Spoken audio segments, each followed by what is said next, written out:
Last वाली class में हमने ऑर्गेनेलिज में राइबोसोम्स और एंडोप्लाज्मिक रेटिकुलम कंप्लीट कर लिया था। राइबोसोम्स के फंक्शन, कैसे फंक्शन करता है वो भी, प्रोसेस वगैरह। एंडोप्लाज्मिक रेटिकुलम में भी हमने टाइप्स और क्या फंक्शन करता है ये सब हमने पढ़ लिया था। आज हम पढ़ेंगे Golgi apparatus.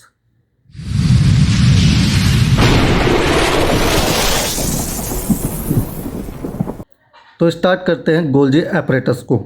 Golgi apparatus membrane bound organelles है।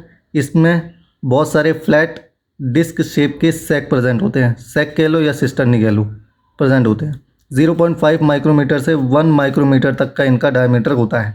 किनका? सैक का। ये 3 से 20 सिस्टर्नी इसमें प्रेजेंट होते हैं। यानी गोल्जी एपरेटस में कितने प्रेजेंट होंगे? इतने सिस्टर्नी या इतने सैक डिस्क शेप वाले प्रेजेंट होंगे। ये उनमें सबसे ज़्यादा पाया जाएगा जो कि प्रोटीन को सिक्रीट करते हैं। जो सिस्टर्नी है वो सभी के सभी डिफ़र करेंगे एक दूसरे से। कैसे? शेप में, साइज में, एंजाइमेटिक एक्टिविटीज़ में।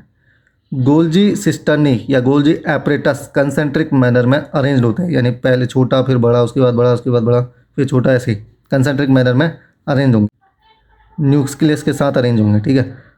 जो गोल्जी एपरेटस है उसके पास कॉन्वेक्स फेस होता है या इसको सिस फेस भी कहा जाता है।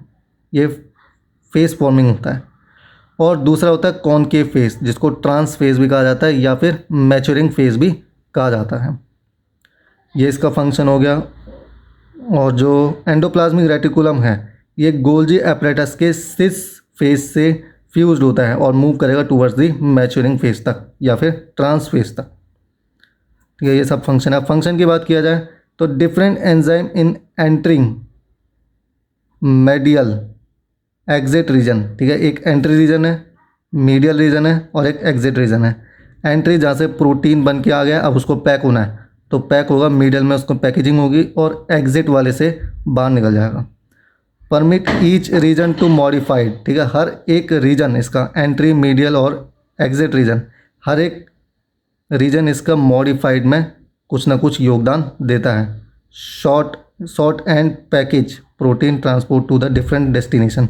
प्रोटीन को डिफरेंट डेस्टिनेशन में पहुंचाना है तो उससे पहले उसको पैकेजिंग करनी होगी। ठीक है, तो पैकेजिंग, शॉर्ट और मॉडिफिकेशन ये सब इनके ही रीजन में चलते हैं, एंट्री, मीडियल और एग्जिट। एंट्री से आएगा प्रोटीन बन के, मीडियल में उसकी पैकेजिंग होगी और एग्जिट वाले से वो बाहर निकल के चला जाएगा। ठीक है, और इसके क्या फंक्शन होते हैं? Form secretory vesicles. Secretory vesicles बनाता है क्योंकि अब उसको बहुत सारे डेस्टिनेशन पे जाना है, डिफरेंट डेस्टिनेशन पे। ठीक है, चाहे वो सेल के अंदर हो या सेल के बाहर हो, इंटरसेलुलर फ्लूइड हो या एक्स्ट्रासेलुलर फ्लूइड हो, तो उसमें वेसिकल्स बनती हैं। और जब वेसिकल्स बन जाएंगे तब प्रोसेस जो डिस्चार्ज का होगा वो एक्सोसाइटोसिस से होगा। यानी कि जो सिक्रेटरी वेसिकल्स है वो मेम्ब्रेन के साथ फ्यूज़ होगी और वहाँ से फिर निकल जाएंगे, प्रोटीन निकल जाएगा, या फिर वेसिकल्स ही पूरे बाहर निकल जाएंगे एक्सोसाइटोसिस में, एक्स्ट्रा सेलुलर फ्लूइड में। Forms transport vesicles that carry molecules to other organelles such as lysosomes. ठीक है, जैसे अगर सेल के अंदर में ही एक ऑर्गेनेलिज से दूसरे ऑर्गेनेलिज में हमें मॉलिक्यूल्स को पहुंचाना है, कौन से? प्रोटीन के या कोई भी मॉलिक्यूल्स को, तो सबसे पहले उसमें ट्रांसपोर्ट वेसिकल्स बनानी पड़ेगी, तब जाके वो पहुंचेगा। जैसे लाइजोसोम्स को पहुंचाना है तो वैसे करके पहुंचा सकता है। पहले क्या करना है? ट्रांसपोर्ट वेसिकल्स बनानी है। और इसके क्या फंक्शन हो सकते हैं? यही वाले फंक्शन है, ये सब फंक्शन ही तो हैं। ये पैकेजिंग मटेरियल को बनाता है। पैकेजिंग मटेरियल मतलब सेक्रेटरी वेसिकल्स, ठीक है, ट्रांसपोर्ट वेसिकल्स, ये सब पैकेजिंग मटेरियल है। इनको ये बनाता है जिससे इनसाइड सेल या फिर आउटसाइड सेल सिक्रीट किया जाता है प्रोटीन को या फिर किसी भी मॉलिक्यूल्स को। मॉडिफाइड करेगा प्रोटीन को, जो भी एंडोप्लाज्मिक रेटिकुलम या फिर राइबोसोम्स ने प्रोटीन बनाया है उसको ये मॉडिफाइड करेगा।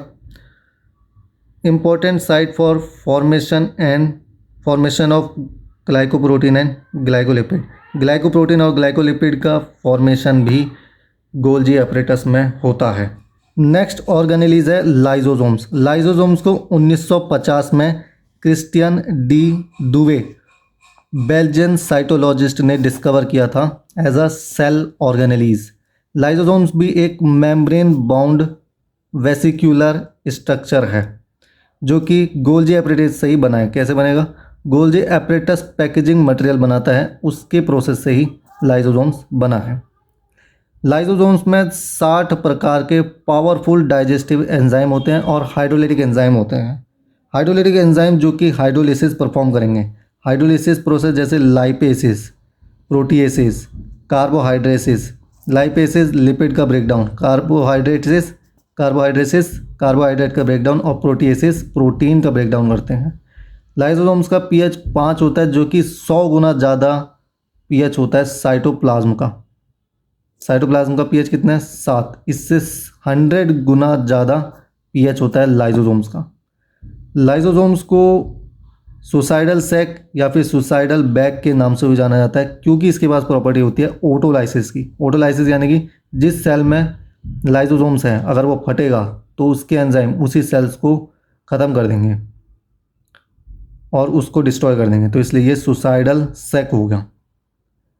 लाइसोसोम्स स्फेरिकल शेप का होता है। ये सेलुलर डेब्रीज को ठिकाने लगाएगा। सेलुलर डेब्रीज यानी कि जो भी सेल का वेस्ट मटेरियल है उसको ठिकाने लगाएगा, यानी डिकम्पोज करेगा।